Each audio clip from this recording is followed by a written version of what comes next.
राधे कृष्ण राधे कृष्ण। नाद बिंदुपनिषद। ओम। मेरी वाणी मन में स्थिर हो, मन वाणी में स्थित हो। हे स्वयं प्रकाश आत्मा, मेरे सम्मुख तुम प्रकट हो जाओ। हे वाणी और मन, तुम दोनों मेरे वेद ज्ञान के आधार हो, इसलिए मेरे वेदाभ्यास का नाश न करो। इस वेदाभ्यास में ही रात दिन व्यतीत करता रहूं। मैं ऋत भाषण करूंगा, सत्य भाषण करूंगा। मेरी रक्षा करो, वक्ता की रक्षा करो, मेरी रक्षा करो, वक्ता की रक्षा करो। ओम शांति शांति शांति। यदि प्रणव को हम हंस माने तो आकार उसका दाहिना पंख, उकार बायां पंख, मकार उसकी पूंछ और अर्धमात्रा सिर है। तब सतोगुण शरीर और रजोगुण और तमोगुण दोनों पैर कहलाएंगे। लोकों की स्थिति इस प्रकार होगी कि नाभि देश में महरलोक, कटी देश में स्वरलोक, जानुओं पैरों में भुवरलोक और भूलोक होगा। इसी प्रकार से जनलोक, तपोलोक, सत्यलोक उसके हृदय, कंठ और ललाट और बाहों के बीच में स्थित होंगे। इस प्रणव रूप हंस पर चढ़कर उसके अनुष्ठान और ध्यान की विधि में दक्ष मनन व चिंतन करता हुआ हजारों पापों से निवृत्त होकर मोक्ष पद को प्राप्त हो जाता है। ओमकार के अग्नि देवता हैं। अग्नि मंडल की तरह ही इसका रूप है।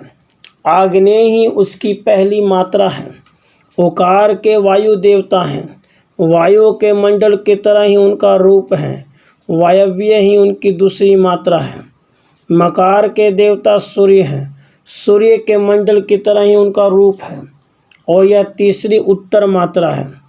चौथी अर्धमात्रा वारुणी के देवता वरुण हैं।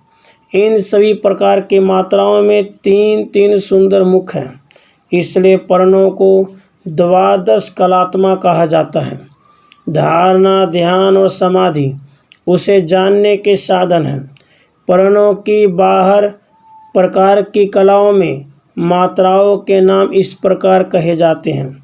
पहली घोषणी, दूसरी विद्युन्माला, तीसरी पतंगी, चौथी वायुवेगिनी, पांचवी नामधेया, छठी ऐन्द्री, सातवीं वैष्णवी, आठवीं साकरी, नवीं महती, 10वीं ध्रुवा, 11वीं मौनी, 12वीं ब्राह्मी। यदि पहली मात्रा में साधक का शरीर छूट जाता है तो भारत के चक्रवर्ती सम्राट के रूप में शरीर धारण करता है।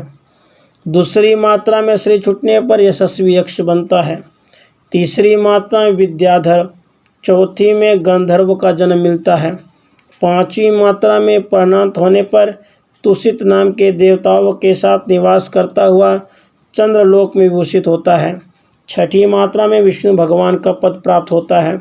आठवीं मात्रा में प्राणों का वियोग होने पर शंकर भगवान का सामीप्य मिलता है।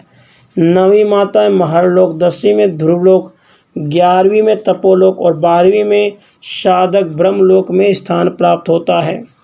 परब्रह्म को जानने के लिए इससे भी ऊंचा, श्रेष्ठ, शुद्ध और कल्याणकारी तत्व है, जिससे सभी तरह की ज्योतियाँ अर्थात अग्नि, सूर्य, चंद्र आदि निकलती हैं।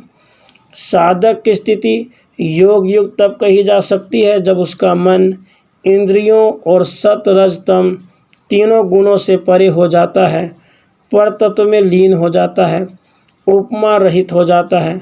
ऐसे योग मार्ग के पथिक को जिस भगवान में श्रद्धा और आसक्ति है, उसे सब तरह के भौतिक आकर्षणों को छोड़कर धीरे धीरे शरीर में स्थित अहम को भी त्याग देना चाहिए।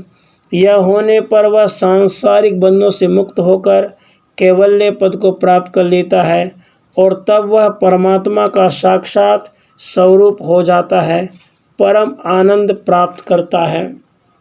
हे बुद्धिमान पुरुष, तुम्हें आत्मा के स्वरूप को जानने के लिए सदैव चेष्टा करनी चाहिए।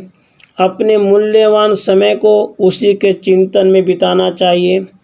प्रारब्ध कर्मों के अनुसार कष्ट और कठिनाइयाँ भोग रूप में सामने आती है, उनसे खिन्न नहीं होना चाहिए, क्योंकि जब आत्मा का ज्ञान हो जाता है तब भी उसे प्रारब्ध से छुटकारा नहीं हो पाता।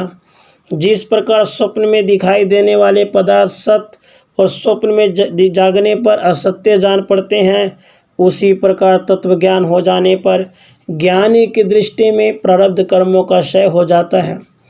पिछले जन्मों में किए हुए कर्मों को ही प्रारब्ध कहते हैं। ज्ञानी की दृष्टि में तो जन्मांतर भी नहीं रहता, तब उसके लिए प्रारब्ध का भी अभाव हो जाता है। जिस प्रकार स्वप्न के समय शरीर वास्तव में जागृत अवस्था में भी शरीर आभास मात्र होता है। जिस वस्तु का केवल आभास होता है उसकी उत्पत्ति कहाँ होती है, और जो पदार्थ उत्पन्न ही नहीं होता उसकी स्थिति कहाँ से हो। जिस तरह मिट्टी के बर्तनों का उपादान कारण होती है, उसी तरह आत्मा ही इस सारे सांसारिक प्रपंच का उपादान कारण है। वेदांत की दृष्टि से इस सांसारिक प्रपंच का आभास का कारण अज्ञान ही है। अज्ञान के समाप्त होने पर संसार की सांसारिकता नहीं रहती। जिस तरह भ्रम बुद्धि से मनुष्य रस्सी को इस सर्प रूप समझने लगता है, इसी प्रकार मनुष्य आत्मा के ज्ञान के अभाव में इस सांसारिक प्रपंच को भी सत्य देखता है। जब मनुष्य इसको भली प्रकार जान लेता है तो पहले दिखाई देने वाले सर्प की भावना नहीं रहती। इस प्रकार जब आत्मा ज्ञान हो जाता है तब इस सांसारिक प्रपंच का भी लय हो जाता है।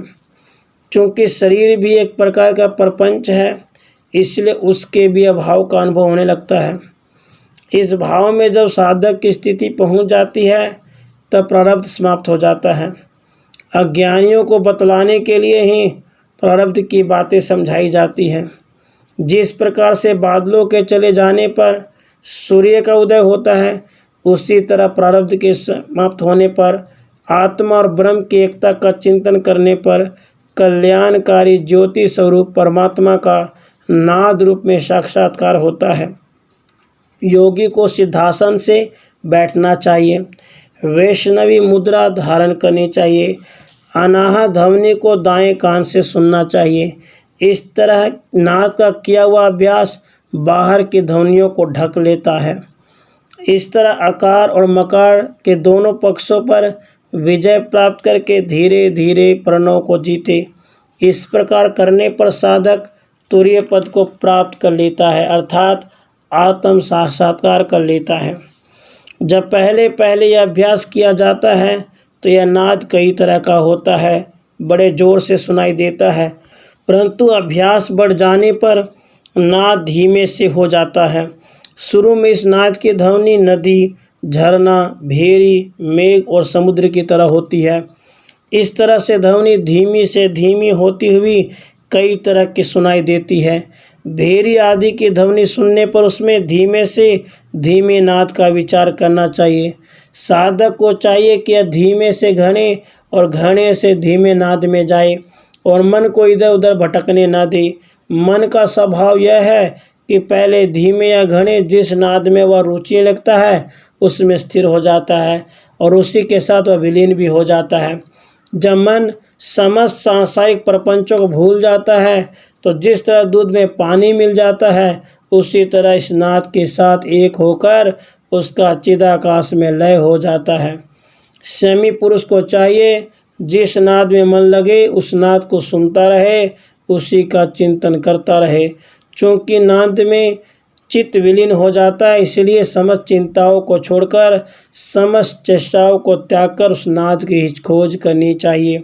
भरमस जिस तरह फूलों का रस ग्रहण करता हुआ फूलों की गंध की अपेक्षा नहीं करता, उसी तरह नाद में रुचि लेने वाला चित्त विषय वासना की दुर्गंध की इच्छा नहीं करता।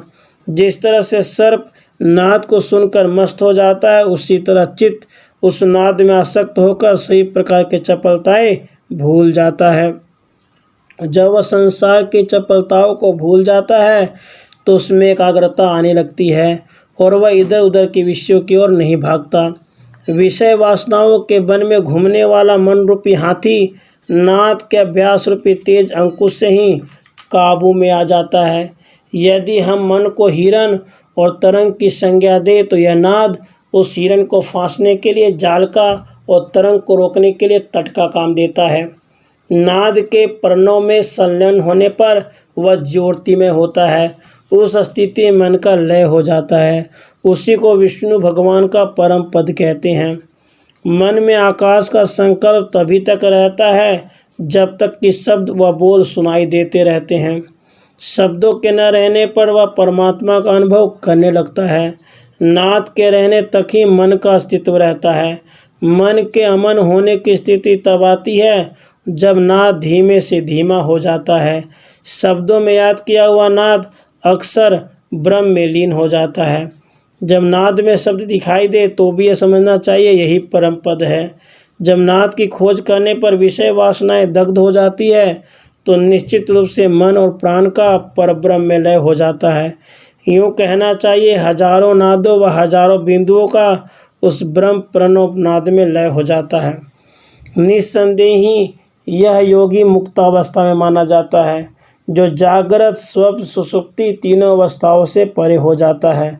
सब तरह की सांसारिक चिंताओं को छोड़कर मुर्दे की तरह हो जाता है।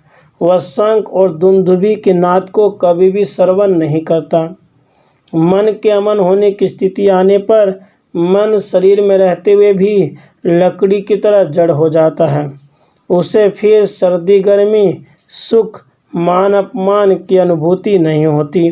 समाधि पर उदासीन हो वह इन सबको छोड़ देता है। तब योगी का चित्त इतना स्थिर हो जाता है कि वह तीनों अवस्थाओं का कभी पीछा नहीं करता। जागृत स्वप्न अवस्था में निवृत्त होकर अपने वास्तविक स्वरूप में स्थित हो जाता है। न दिखाई देने वाली वस्तु के अभाव में जिसकी दृष्टि स्थित हो जाती है,